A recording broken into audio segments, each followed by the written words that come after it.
তাহলে এটাও ভেড়া না, এটা ছাগল। এটা ছাগল। নে পরিচয় দিয়ে দিল ছাগল। কিন্তু ভেড়া ছাগল দেখতে কিন্তু সেম টাইপের। হ্যাঁ, শুধু দুটোর একটা শিং আছে, মানে ছাগলের। পরিচয় দিয়ে দিল। হ্যালো, আজকে আমাদের দ্বিতীয় দিন ঘাটশিলার। এই ড্রাইভার দাদা আমাদেরকে নিয়ে যাচ্ছে, কালকে নিয়ে গেছিল, আজকে নিয়ে গেছে। দাদা তোমার নামটা একটু বলে দাও। ছোটলাল মাহাতো। আচ্ছা, একটু জোরে দাও। ছোটলাল মাহাতো দা।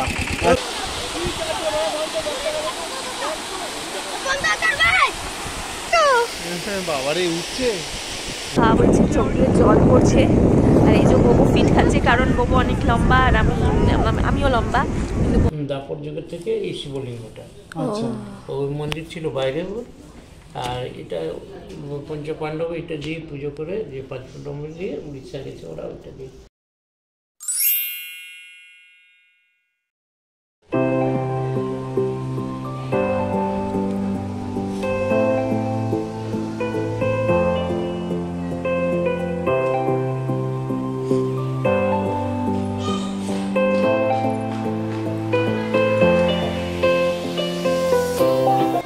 আমাদের ঘাটশিলা ভ্রমণের দ্বিতীয় দিনের প্রথম স্পট রামকৃষ্ণ মঠ। ঘাটশিলায় পর্যটকদের থাকার জন্য আদর্শ এবং সবচেয়ে ভালো বন্দোবস্ত হলো এই রামকৃষ্ণ মঠ পরিচালিত আশ্রম।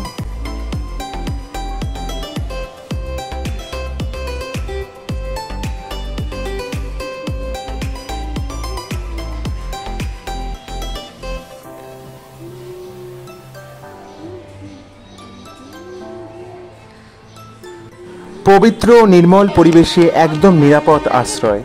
ঘাটশিলা রেল স্টেশন থেকে দূরত্ব একেবারেই কম, পা হেঁটেই চলে আসা যায়। ওই যে ট্রেন যাওয়ার আওয়াজ আমরা শুনতে পাচ্ছেন।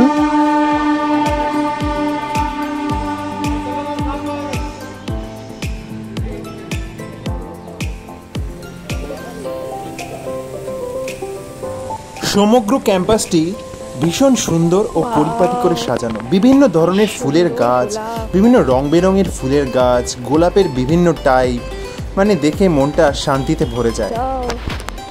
সবকটা গোলাপ।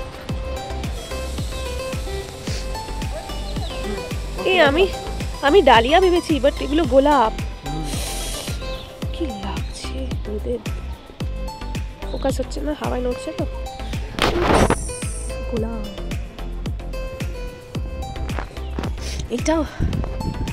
এটা কি? ডোন্ট টেল মি এটাও গোলাপ। কি সুন্দর।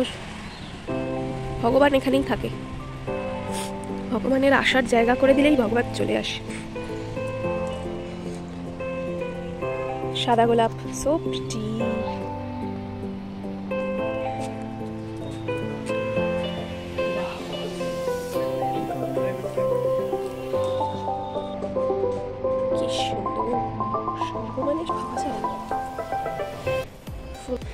কি সুন্দর, দেখো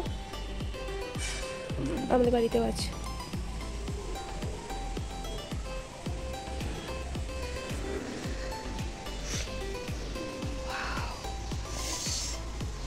সুন্দরী, পিওর বিউটি। এগুলো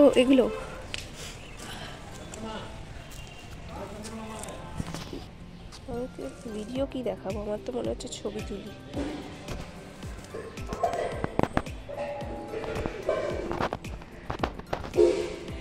ছবি তুলবো, আমার ছবি তুলতে ভালো লাগছে। রামকৃষ্ণ মঠের এই সামনে হরেক রকমের গোলাপ ফুলের চাষ, রজনীগন্ধা ফুল, মানে সমস্ত ইউনিক ফুল চাষ করা হয়েছে। এই গাছগুলো ভাবলাম একটু দেখাই, দারুণ শেপ। তার উপরে ফুলগুলোও দারুণ, বুঝছো?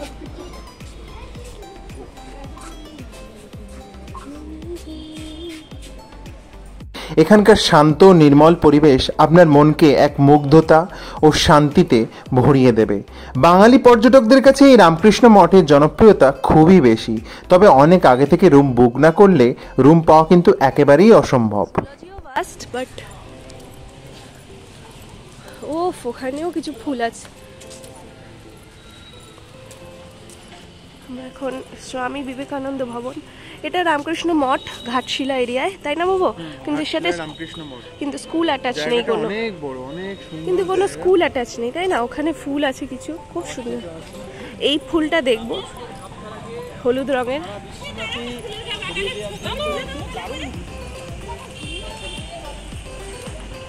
এই ফুলটা দেখবো, দিস ইজ বিউটিফুল। আমি নামই যাই না, আমি ফুল ফুলের ব্যাপারে খুবই কাঁচা।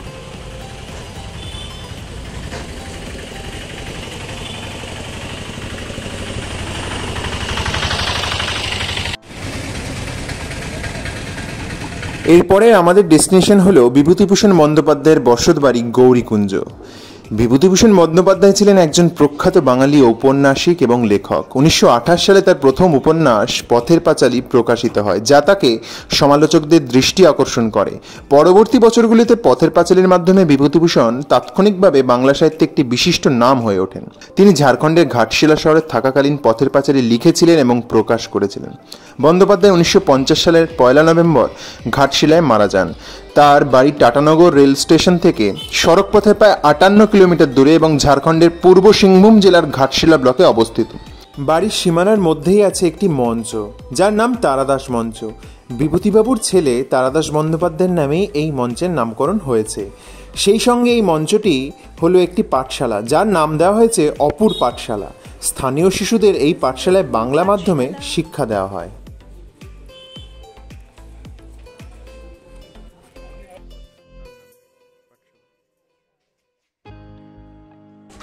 তিনি ঘাটশিলার প্রতি এতটাই মুগ্ধ হয়েছিলেন যে তিনি নিজের একটি লাল টালিযুক্ত বাড়ি তৈরি করেছিলেন। গৌরীকুঞ্জ তার স্ত্রীর নামে নামকরণ করেছিলেন। এখানেই তিনি তার বেশিরভাগ উপন্যাস লিখেছিলেন, যা বিশ্বমানের হয়ে ওঠে এবং ইংরেজি, ফরাসি, জার্মান এবং হিন্দিতে তা অনুদিত হয়। অশনি সংকেত, দেবযান এবং তেনারকে বেশ কিছু অমর ছোট গল্প লিখেছিলেন এই বাড়িতেই বসেই। যদিও বিভূতিভূষণ বন্দ্যোপাধ্যায়ের আদি বাড়ি কিন্তু এটি নয়। আদি বাড়ি ছিল উত্তর 24 পরগনার বনগ্রামের, বর্তমানে বনগাঁর গোপালনগরের কাছে ব্যারাকপুরের গ্রামে। এটি তিনি শেষ বয়সের দিকে এসে এখানে বসবাস করেন।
শোনো, সুবর্ণরেখার নদী, পঞ্চপাণ্ডব পাহাড়, সিদ্ধেশ্বর শিলা, এইগুলো দেখতে হবে। ফুলডুংরি পাহাড়ে বসে সাহিত্য রচনা করতো এখানে। বিভূতিবাবুর এই বসত বাড়িতে প্রবেশের সময় হলো সকাল 9টা থেকে 1টা অবধি, আবার 3টে থেকে 5:30 অবধি। মাঝের 2 ঘন্টা বন্ধ থাকে। বাড়িটিকে এখন একটি ছোটখাটো সংগ্রহালয় হিসেবে সাজানো হয়েছে। মূলত লেখকের ব্যবহৃত জিনিসপত্র, পোশাক আশাক, ছবি, পাণ্ডুলিপি ইত্যাদি নানা স্মৃতি বিজড়িত জিনিস দিয়ে সাজানো হয়েছে এই সংগ্রহালয়টি। এই সংগ্রহশালাতে প্রবেশের জন্য আলাদা করে কোনো টিকিট বা প্রবেশ মূল্য নেই, তবে রক্ষণাবেক্ষণের জন্য যদি কেউ দিতে চান বা ডোনেট করতে চান তাহলে তা দিতে পারেন। এই বসতবাড়ির সংগ্রহশালাটির দায়িত্বে যিনি আছেন তিনি বলেছিলেন ভেতরে ভিডিও করা সম্পূর্ণভাবে নিষিদ্ধ, তবে ছবি তোলা যাবে। তাই তার মধ্যে দিয়ে যতটুকুনি আমরা পেরেছি করে দেখিয়েছি। বিভূতিভূষণ বন্দ্যোপাধ্যায়ের লেখা গল্প থেকে যে সমস্ত হিন্দি বাংলায় মুভি বা চলচ্চিত্র তৈরি হয়েছে তার একটা কালেকশন এই তাকে দেখতে পেলাম, যেমন পথের পাঁচালী, অপরাজিত, চাঁদের পাহাড়, অভিযাত্রিক, নিশিপদ্ম, অমর প্রেম ইত্যাদি ইত্যাদি। লেখকের ব্যবহৃত পোশাক দেখো।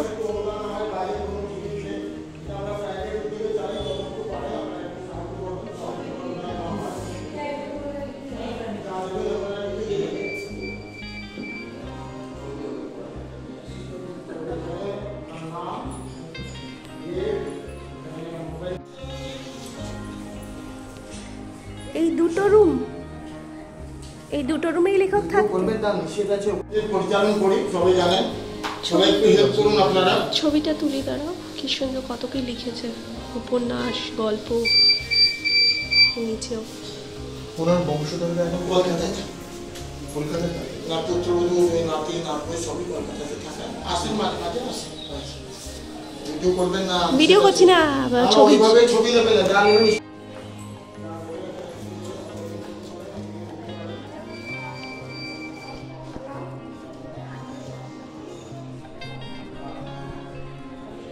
কি সুন্দর না?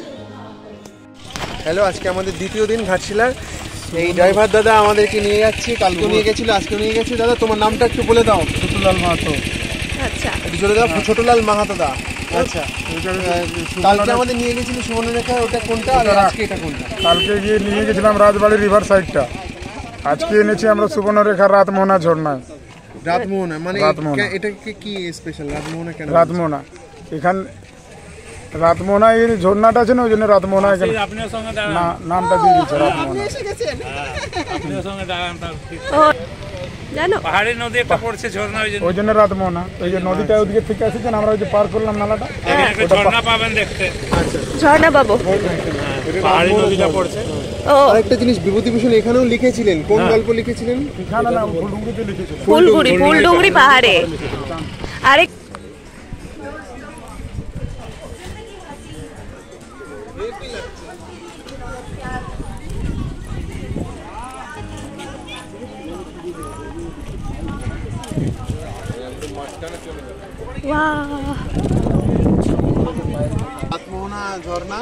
ঝর্ণা আসিনি এখন আমরা, উই উইল গো। আর এখানে সুবর্ণরেখা নদীটার স্রোতটা আরো বেশি, খুব ভালো লাগছে। দেখ এইদিকে কত পশম। পশম আমার কি গো, এগুলো ভেড়া। বোবো গেছে, বোবো হয়ে গেছে। পশমই বলে, পশম বলে ওগুলোকে, ভেড়া বলে। ভেড়ার পশম? ভেড়াকে তা তুমি ভেড়া দেখলে গায়ের লোমগুলোকে বলছি পশম, তা বলে তুমি ভেড়াকে বলবে পশম? কত পশম। এইটা কি তাহলে? এটাও ভেড়া? এটা ছাগল। এটা ছাগল, নে পরিচয় দিয়ে দিল ছাগল। কিন্তু ভেড়া ছাগল দেখতে কিন্তু সেম টাইপের। হ্যাঁ, শুধু দুটোর একটা শিং আছে, মানে ছাগলের পরিচয় দিয়ে দিল।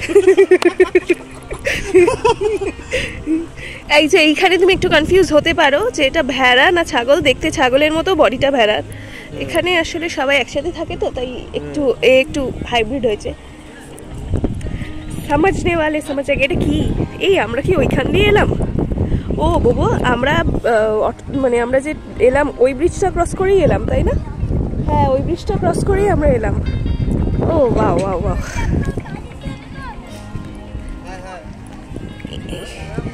এইটা সুবর্ণরেখার রাতমোহনা। আর আগের দিন যেখানে গেছিলাম ওটা একদম মানে ওখানে নদীটা ভেঙে গেছে, এত রক্স। আমরা রাতমোহনা ঝর্ণাটাও দেখবো, কিন্তু এখানে একটা টিলার উপর আমি যদি খাতা কলম দিয়ে বসে পড়ি, লিখতে পারবো কিছু? সেটা তো আমরা জানি না। How would we know? আচ্ছা, বক্তব্য আমার একটাই, পড়েছিলাম ছোটবেলায়, ভুলে গেছি। সুবর্ণরেখা কি বর্ষা স্নাত নদী না এমনি বর্ষার সময় যে নদীগুলো হয় বর্ষার জলে, সেগুলো বর্ষা স্নাত নদী হয়। আর যেগুলো এমনি নদী, যেগুলো বরফ জলে হয়, যেমন আমাদের গঙ্গা নদী, সেটা তো চিরস্রোত, মানে সবসময় হয়। এইটা বুঝতে পারছি না। আমার যেটা সবসময় সব জায়গায় পয়েন্ট হচ্ছে, সুবর্ণরেখা নদীটাকে আমি কিন্তু স্মুথ নদী কোথাওই দেখলাম না। এখানে সব জায়গায় বোল্ডার্স, মানে পাথর। একটা নদী বয়ে চলেছে, তার মাঝখানে আসলে এরমই হয়তো হয়। সামনে যে ব্রিজটি দেখতে পাচ্ছি ওটা হচ্ছে স্বর্ণরেখা ব্রিজ। এই ব্রিজটির ঠিক নিচ দিয়েই সুবর্ণরেখা নদী বয়ে চলেছে। আর ঠিক ব্রিজের অপর প্রান্তে মানে অপোজিটে দেখতে পাচ্ছি হিন্দুস্তান কপার লিমিটেড কারখানা। মাঝখানে কোনো পাথর টাথর নেই, বয়ে চলেছে। এখানে তো নদীর জল যেমন থেমে গেছে, স্ট্যাগন্যান্ট, স্থির হয়ে গেছে। ওইখানে ফ্লো হচ্ছে বটে। আর এই জায়গাটা দেখেছো, দুটো নদীর মাঝখান দিয়ে কি সুন্দর বানিয়ে দিয়েছে। রাতমোহনা, এটা সুবর্ণরেখা নদী সম্পর্কে বলি। এটা হচ্ছে বর্ষা স্নাত নদী। বর্ষার জলেই এটা ওভারফ্লো হয়, মানে বর্ষার জলই এর উৎস। আর বাকি সময় এটা মোটামুটি কম জলই থাকে।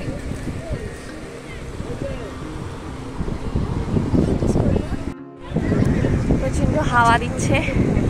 করে হাওয়া বলছে, চোখ দিয়ে জল পড়ছে। আর এই যে বোবো ফিট খাচ্ছে, কারণ বোবো অনেক লম্বা আর আমিও লম্বা, কিন্তু বোবো একটু বেশি লম্বা, যার জন্য আমি ক্যামেরা ধরলে ফিট খাচ্ছি। হাওয়াটা খুব বেশি লাগছে। দেখিয়ে দাও তোমার কিছু। এই যে এদিকে উঠছে, হাওয়া হচ্ছে খুব সুন্দর। শীতকালে হাওয়া ঠান্ডা লাগছে খুব। just because we're standing on the side of a river, আমরা রিভারের মাঝখানে দাঁড়িয়ে আছি। কারণ আরো জায়গা করে দেওয়া হয়েছে তাই। তো এই যে নদী দেখো আমার পিছনে, আচ্ছা, এরকম একটা হাওয়া ফিলিংস এসেছিল মনে আছে? এটা লাইট হাউসে উঠে। লাইট হাউস আমরা গেছিলাম ভাইজ্যাগে, এখানে এরকম একটা ডলফিন নোজ হিল, সেখানে উঠেছিলাম। অসম্ভব হাওয়া ছিল, সেরকম হাত কাঁপানো হাওয়া। কিন্তু এটা নীল আকাশ, গভীর নীল সুবর্ণরেখার নদী, দূরবর্তী পাহাড় এবং কাছাকাছি সবুজ এই জায়গাটিকে স্বর্গীয় করে তোলে। পূর্ণিমা রাতে যদি আপনি এই জায়গাটি ঘুরে দেখেন, তাহলে আপনি এই নামের পেছনে কারণ জানতে পারবেন। সুবর্ণরেখা নদী আমরা ঘুরেছি। এই নদীর এই জায়গাটার নাম রাতমোহনা, আর এই নামটা হয়েছে কারণ এর পাশেই রয়েছে একটা ঝর্ণা যার নাম রাতমোহনা ঝর্ণা। তো সেই ঝর্ণাটাতেই এখন যাব। পাশে জঙ্গল, ওই যে দূরে দেখা যাচ্ছে ছোট্ট মতো একটি ঝর্ণা, ওটি হলো রাতমোহনা ঝর্ণা। তবে এর স্রোত বাড়ানো যায় বা কমানো যায় পাথর ফেলে। গাছপালা রয়েছে, এদিক দিয়ে আমরা এসেছি। ওই যে ওখানে ছিলাম কিছুক্ষণ আগে, হেঁটে হেঁটে এখান দিয়ে এসেছি। রাতমোহনা ঝর্ণা দারুণ জায়গা।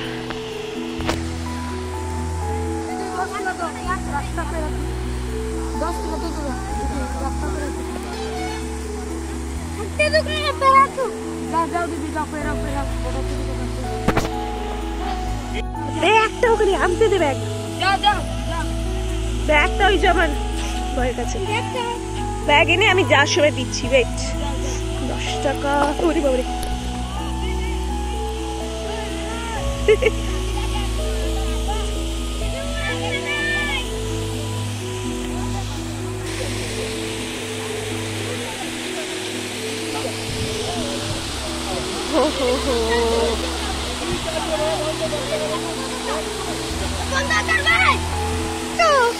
বাবারে উঠছে, উঠতে পারে তো।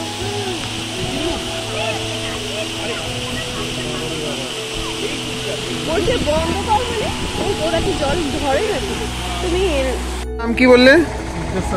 সিদ্ধেশ্বরী পাহাড়। সিদ্ধেশ্বরী মন্দির আছে তো উপরে, শিব মন্দির। ওকে, কতটা যেতে হবে উপরে? আচ্ছা ঠিক আছে, চলো আমরা এখন সিদ্ধেশ্বরী পাহাড়ের সিদ্ধেশ্বরী মন্দিরে যাব। এটা একটা শিব মন্দির। এই যে এখানে সবাই গাড়ি দাঁড় করেছে, পার্ক করেছে। এবার অনেকটা উঠতে হবে, তো বাবা মা ভয় পাচ্ছে, উঠতে পারবে না। আমরা দুজনে আছি, গরম তাজা রক্ত। ওয়েলকাম টু সিদ্ধেশ্বর পাহাড়। আর এখানে রাস্তাটা কিরকম ভাবে একে বেঁকে উপরের দিকে চলে যাচ্ছে, দেখা যাচ্ছে। মানে বেসিক্যালি আমরা উপরেই যাওয়ার চেষ্টা করছি, কিন্তু মাঝে মাঝে গ্র্যাভিটির টানে নিচেও আসছি। এবং যখন এইভাবে উপরে যাচ্ছি, স্রোতের বিপরীতে অনেকটাই এনার্জি লাগছে। একবার এদিকে বনটা দেখিয়ে দাও। এটা কি শাল গাছ? হ্যাঁ, ঘন বন।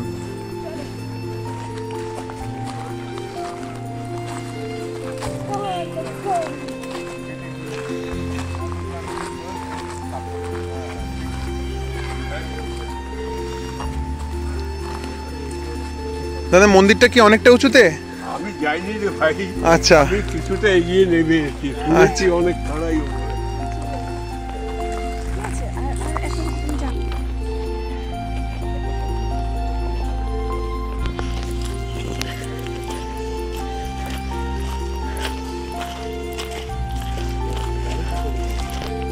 চলতে চলতে পথে একটা সামান্য রেস্ট নেওয়ার জায়গা এবং খাওয়ার দোকান মতন রয়েছে, চিপস ফিপস রয়েছে, চা পাওয়া যাবে। This is it. অনেক দূর জার্নি করে এসে গেছি, আরও অনেক দূর, 460 মিটার বাকি।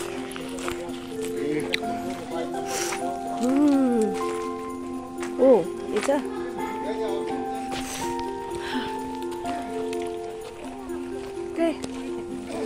যাবে যাবে কি চলো যাবা? I need motivation. এমন কিচ্ছু না, এর থেকে আমরা কত কিছু করেছি। কি করেছি? ভাবতে হবে যে মাউন্ট এভারেস্টে যারা যায় তারা কিভাবে যায়। ভাববো, দেখিনি তো কনি, তো উঠবো আবার।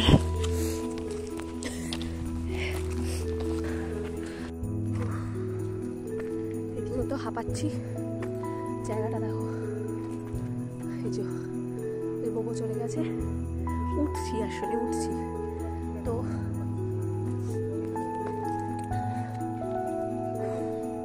উঠে তাও যাওয়া যায়, কিন্তু নামার সময় কেউ যাই না। দেখো আচ্ছা নিচটা দেখবে তোমরা, দেখাচ্ছি। দেখো ওই নিচ থেকে, ওই সুদূর থেকে এবং ওর ওপাশ থেকে হেঁটে হেঁটে হেঁটে হেঁটে হেঁটে আমরা এত দূর এসেছি। Still we are going. হ্যাঁ, আর এখানে কোনো রাস্তা নেই, সবই পাহাড়ের মধ্যে পাথরগুলো খাঁচ কাটা, বুঝলে। এখানে কোনো আসতে গেলে এমনি নর্মাল জুতো পরলে হবে না। আর এ সাইডে শালবনটা দেখো, ঠিক আছে। ওই যে আরও উপরে আছে, বাবা অত দূর চলে গেছে। আর এই যে কোনো বিশেষ রাস্তা নেই, নিজেকে বুঝে শুনে পা রেখে রেখে যেতে হবে। তো কিছুটা ট্রেকিং করার মতোই ফিল আসছে। এখন অবধি উদ্দেশ্য নিয়ে কোথাও ট্রেকিং করিনি, তবে এই ঘাটশিলায় এসে এত ঘুরেছি এবং বেশিরভাগই সব পাহাড়, তো অনেক ট্রেকিং করা হয়ে গেছে, মানে ওরকমই ফিল এসে গেছে যে ট্রেকিং করছি। এই যে হাত নাড়াচ্ছে উপর থেকে, দেবো প্রচন্ড হাঁপাচ্ছি। হয় তো বাবু বিশাল খাড়াই, উঠে যাব, নামবো। হ্যাঁ, বাট নামার সময় না মনে হবে উপর থেকে কেউ ধাক্কা দিক, আমি গড়ি গড়ি চলে যাই, এরম ওটাই ইজিয়ার হবে। ঘুরতে এলে যেমন এত বন জঙ্গলের মধ্যে অক্সিজেনের অনেক অ্যামাউন্ট বেশি, সো রিফ্রেশমেন্টও হয়ে যায়। আর একটা হচ্ছে এরকম পাহাড়ে ঘুরতে এলে ওয়েট লসও হয়ে যায়, তাই তো বাবু? এই সব জায়গায় হোঁচট খাওয়া ঠিক না। সিদ্ধেশ্বরী মন্দির, হ্যাঁ সিদ্ধেশ্বরী মন্দিরে উঠছি। মনে আছে আমরা বোরা কেভসে যখন গেছিলাম, ওর ভিতরেও টপ মোস্ট লেভেলে একটা শিব ঠাকুরের মন্দির ছিল। পাহাড়ের সিঁড়ি, অসংখ্য সিঁড়ি, সরু সরু সিঁড়ি, অনেক লোক উঠছিল। যেমন সিঁড়িগুলো খাড়াই ছিল, সে ওঠা এবং লোকের ভিড়ের জন্য সেই ওঠার কোনো মানে অনেক স্লোলি উঠছিলাম। ভেতরে দম বন্ধ করা পরিমাণে, দম বন্ধ বলছি না, এখানে আলো বাতাস চারিদিকে খোলা মুক্ত পরিবেশ, কিন্তু ভগবানের জায়গায় ভগবান ডাকলেই যাওয়া যায়, আর এরকম দুর্গম জায়গায় তো ঈশ্বর কৃপা করলেই যাওয়া যায়, ঠিক আছে। তো সেই জন্য আমরা খুবই খুশি। Thank you universe for this.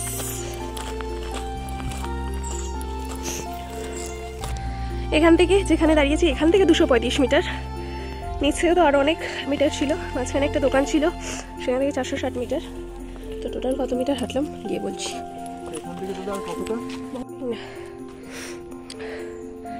ও দেখো পাহাড় পাহাড়, ভাবিনি কলকাতা থেকে মাত্র 3 ঘন্টার ডিস্টেন্সে এরকম কাশ্মীরের মতো ফিলিং। এই দেখো বাবু কোথায় দাঁড়িয়েছি আমরা। চলো এখানে উঠবো, এই জায়গাটা দিয়ে উঠবো, উঠে দেখাও। আমি একটু নিঃশ্বাস নিয়ে নিই। সাবধানে ওঠো, পিছনের দিকে তাকাবে না, অনেক খাড়াই, অনেক খাড়াই। পাহাড়টা দেখেছো, মানে স্লো হয়ে আসছে, অনেক উঁচুতে উঠে পড়েছি।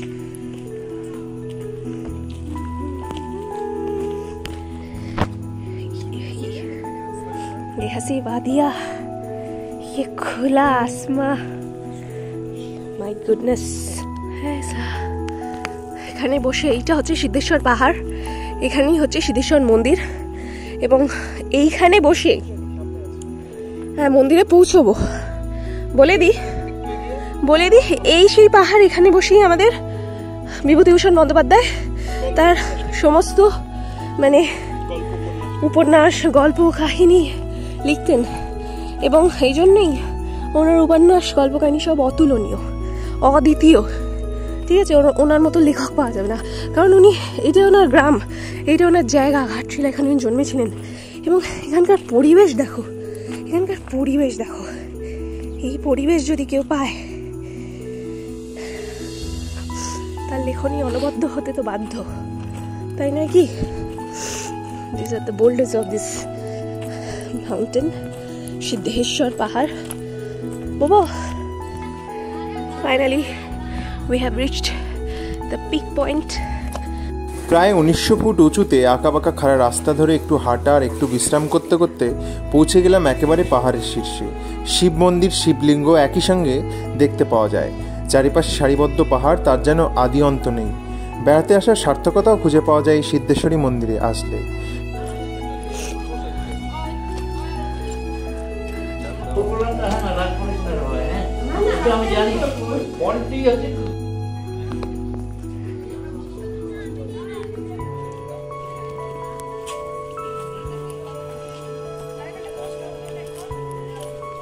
এগুলো আকন্দ গাছ, এগুলো আকন্দ গাছ বাবু, শিব ঠাকুরের প্রিয় ফুল। আকন্দ ফুল হয়ে আছে মানে চাষ হয়েছে। সত্যি এখানে ভোলেনাথ থাকেন।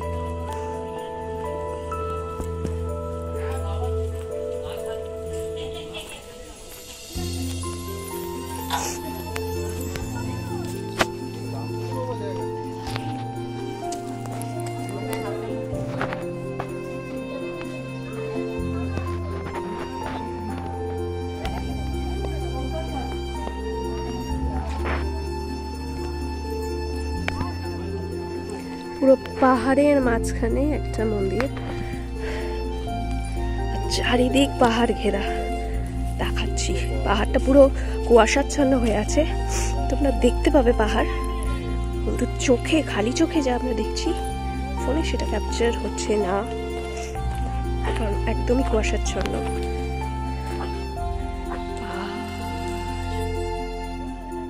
তো অপূর্ব সুন্দর একটা জায়গা,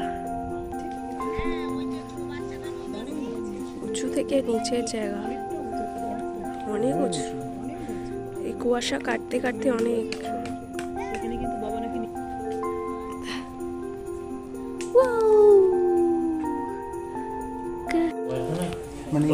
আমরা মন্দিরটা হয়েছে 85। আর এটা হলো কি ব্যাপার, এটার ইতিহাস আজও জানা যায়নি, কিন্তু একটা হলো যে দাপরের আগে এখানে কেউ আসতো না, এই এলাকাটা। দাপর যুগ, দাপর যুগের থেকে এই শিবলিঙ্গটা, ওই মন্দির ছিল বাইরে। আর এটা পঞ্চপাণ্ডব এটা দিয়ে পুজো করে, যে 5 ফুট নম্বর দিয়ে উড়িষ্যা গেছে ওরা, ওইটা দিয়ে আচ্ছা গুড়া বান্ধা হয়। রাস্তা, উড়িষ্যার রাস্তা আছে, ওখানে বিরাটের ওখানে চলে যায়। আর এটা কে ছিল এটা জানার জন্যে, হ্যাঁ আদি মন্দির, হ্যাঁ আদি মন্দির বাইরে আছে, এটা ছিল পরে করা হয়, পরে 1985 সালে তৈরি করা।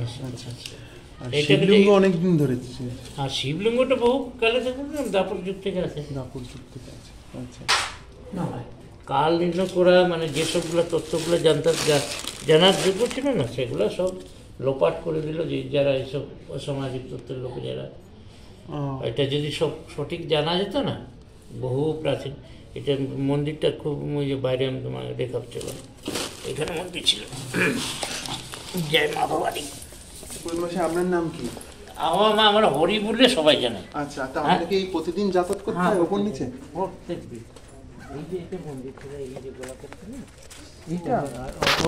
প্রবেশ করছিল এটা। এইটা দিয়ে ঘর তৈরি করে, রুমটা তৈরি করছে, কেউ বাচ্চা বানাচ্ছে। এই হচ্ছে অরিজিনাল মন্দির, এটা এই গোল জায়গাটা।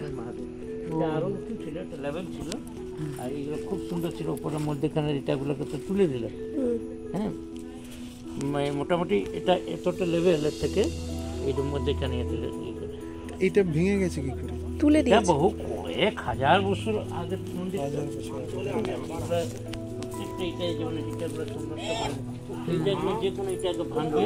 ভান দিয়ে তৈরি করা, এটা এগুলো সব। এটা কি? এই ইটগুলোই ছিল, এগুলো বহুত মুশকিল। এটা তার মানে এটা মাটির দিয়ে, পোড়া মাটি দিয়ে তৈরি করা। হ্যাঁ, পোড়া মাটিই ছিল। পোড়ামাটি আর এটা করে ধান প্রত্যেকে মানে এই ভুসি নয়, ধানের ভুসি নয়, খালি শুদ্ধ ধান দিয়ে তৈরি করা। বহুত হার্ড, মানে বাঁকুড়ার মতো টাইপ। বাঁকুড়া থেকে বহুত যারা ওই এই স্টাইলের মন্দির, এই দেখো এখানে একটা পাবে, এই যে এটা তো ইটের, হ্যাঁ ইটের থেকে ইটটা আছে, ওই পাথরটা আছে, ওই যে শক্তিপীঠ এগুলো ভেঙে দিল, সব ভেঙে করে ওই যে ঠাকুরগুলো ছিল না, ও ঠাকুর যে বিগ্রহটা, হ্যাঁ ভেঙে এই জায়গাটা বেদিটা কিসের জন্য? ওটা মায়ের বেদি। হ্যাঁ ওটা অনেক উঁচা ছিল। হয় পুজো শিবরাত্রি হয় না, এই যে পাথরগুলো ছিল আগে আগে সব ভেঙে যাচ্ছে, তারপরে এটা মায়ের মন্দির। ভেঙে ওর মানে এরা যে কারা এই বাঙালরা এটাই এগুলো আছে না, পাকিস্তান থেকে পলাতক ছিল, ও বাংলাদেশ, তাই ভাবছি। হ্যাঁ এখন তো ওই ওরা কেউ সাহায্য করছে মানে। এইখানে সুবর্ণরেখা নদীর পর এই হলো গালুদি বাঁধ ড্যাম, এটা ফেমাস গালুদি বাঁধ।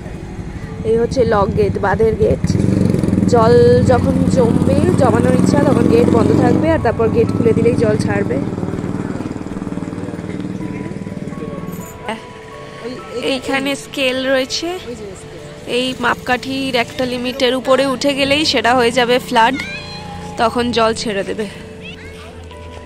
এই হচ্ছে গালুদি বাঁধের বা গালুদি ড্যামের এই এটা নামালে নিচ থেকে গেট উঠে যাবে।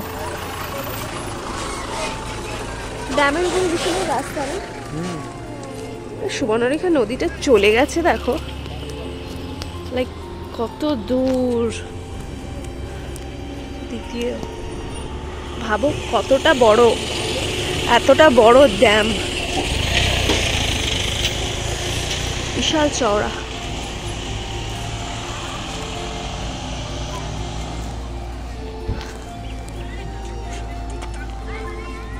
বিশাল,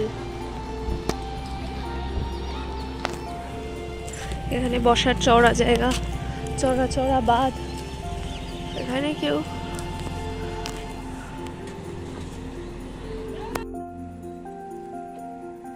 আমরা লাঞ্চ করতে এসেছি আজকে রাজ দরবার ধাবা, বিশাল বড় ধাবা, একদম টাইমটা আজকে ঠিকই আছে।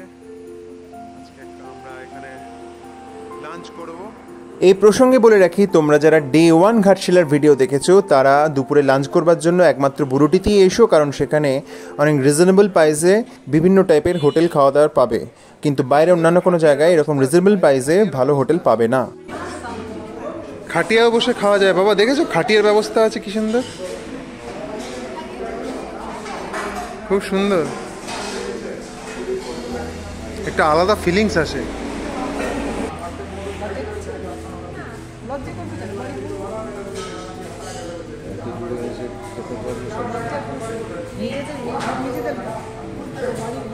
আমার হচ্ছে মনের ব্যাপার।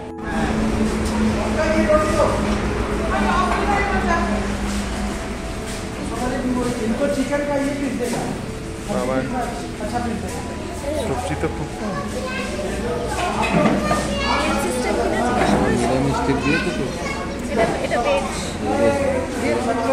সেই সাউথ ইন্ডিয়ান স্টাইল দিয়েছে।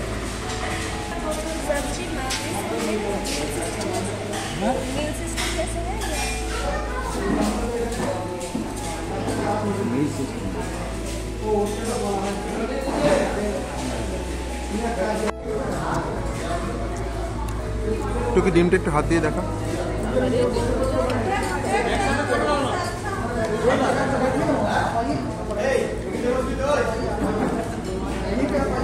চিকেন।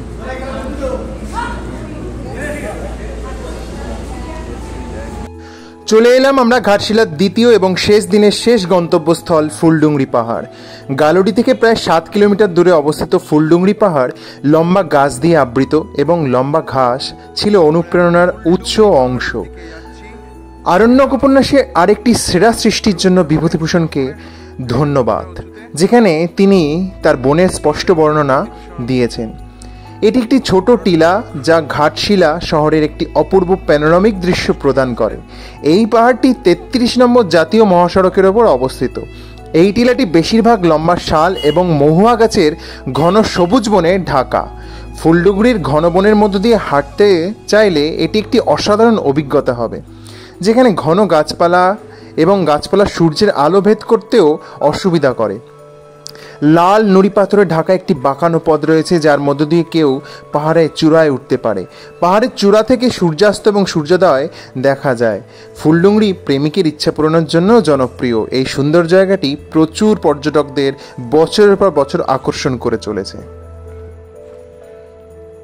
সত্যি ভাবতে অবাক লাগে, বিভূতিভূষণ কত বছর আগে পায়ে হেঁটে এত পাহাড় পর্বত অতিক্রম করে, জঙ্গল অতিক্রম করে এরকম নির্জন নিরিবিলি জায়গায়, ঘন বন সবুজ চারিদিকে, সেখানেই তিনি তার গল্পের রসদ খুঁজে পেতেন। সত্যি একদিনের জন্য ঘাটশিলা ভালোভাবে এক্সপ্লোর করার জন্য এনাফ। আমরা নেহাত 2 দিন ছিলাম। আমাদের ভিডিও কেমন লাগলো দেখে তোমরা জানিও কমেন্ট বক্সে। আশা করি খুব শীঘ্রই অন্য কোনো স্থানের ঘুরবার জায়গা নিয়ে তোমাদের সামনে আসতে পারবো। সাথে থেকো, পাশে থেকো। আর হ্যাঁ, যদি ভালো লেগে থাকে অতি অবশ্যই চ্যানেলটাকে সাবস্ক্রাইব করে দিও যারা এখনও করোনি।